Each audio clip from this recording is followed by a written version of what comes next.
stochasticity in T-SNE come up? Like what about that process is stochastic? Why don't you get the same result each time you run? So the question is that whether we will get the same result each time we run. Yeah, like why don't we get the same?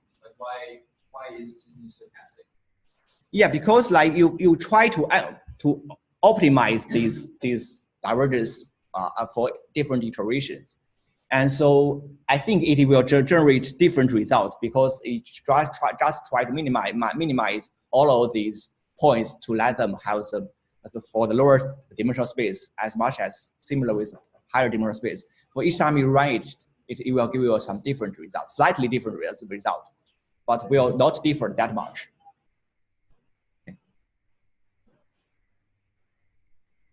So next we will talk about how to cluster and annotate the single cell RNA-seq data.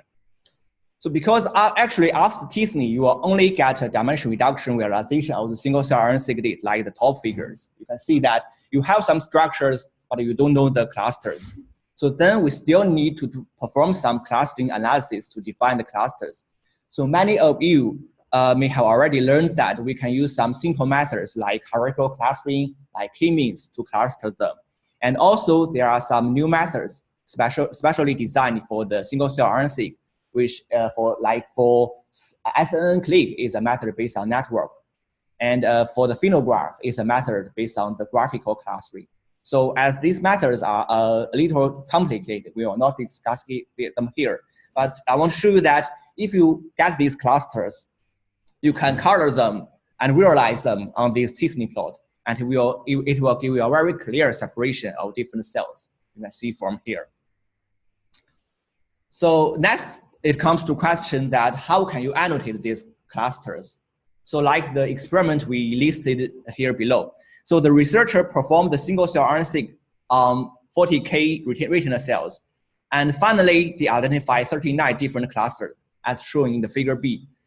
So how can you map these cell types to these real cell types as shown in the figure A, like for example, the horizontal cells, the bipolar cells? So usually there are two types of methods. So one is that for many of these cell types, you may already have the bulk RNA-seq data. So then you can average the expression level of each single cell cluster and perform some correlation analysis and compare them to the bulk RNA-seq data. And you can identify the ones with highest correlation as a cell identity. So this is termed compared to some reference. So, but this is a bit complicated and also requires you have the reference. And a more simplified method is that if you already know some marker genes, like we already know that LHX1 gene, a specific gene, is only expressed in these horizontal cells. So you can just evaluate the expression level of this gene among all these clusters and identify those clusters with the expression of that genes as the horizontal cells. And in the reality, we usually perform some differential analysis of a specific cluster, compare them to all of the other clusters, and identify the specific markers for this cluster.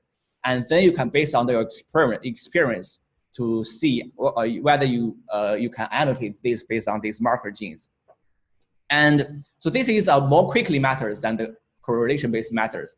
But the drawback is that it need your experiments on these cells. You need to have some pre-existing knowledge, and sometimes it can be wrong because there might be some novel cell types and you did not see that before.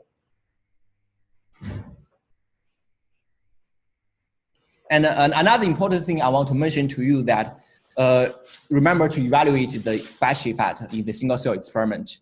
And it is very common in the single cell experiment. For example, people usually perform single cell RNA-seq among different mouse for different patients, and also even you use, because nowadays they have many different single cell platforms. Different platforms will also have some different batch effect.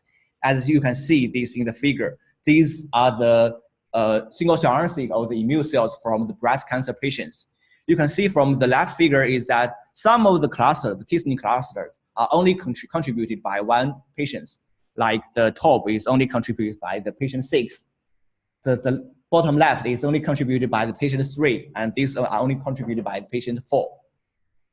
So because these are all of the immune cells from the patients, they shouldn't be different so much between different peoples. So we know that it might be existing some batch effect. So we can perform some analysis using combat, which you have already learned in the RNA class to remove the batch effect. And also there is a method termed CCA, which is specially designed for the single cell RNA experiment. And you can see after batch effect removal, you will get a more separate cluster. And you can see for each cluster, it contains the cells from different patients, which means that you already removed the batch effect. And so another thing is that we should pay attention that we should only remove the batch effect only in need. So for example, for another single cell RNA-seq data sets, which is from the head and neck cancer patients. And when we just, it contains both the normal cells and the cancer cells. And if you only take a look at the cancer cells, you can see that they are actually, the different clusters are from different patients.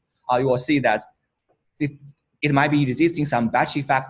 But when you take a look at the normal cells from the patient, actually the cells from different patients do not cluster by patients. They are clustered by their original cell types. So you know that because these are the same experiment, you know that actually this is not batch effect. This is actually the cells are different, the cancer cells are different between different cancer type, but between different patients, because different patients might have different mutations, might have different clonal subtypes. So their expression in the cancer cells might be different. So only remove the batch effect in need.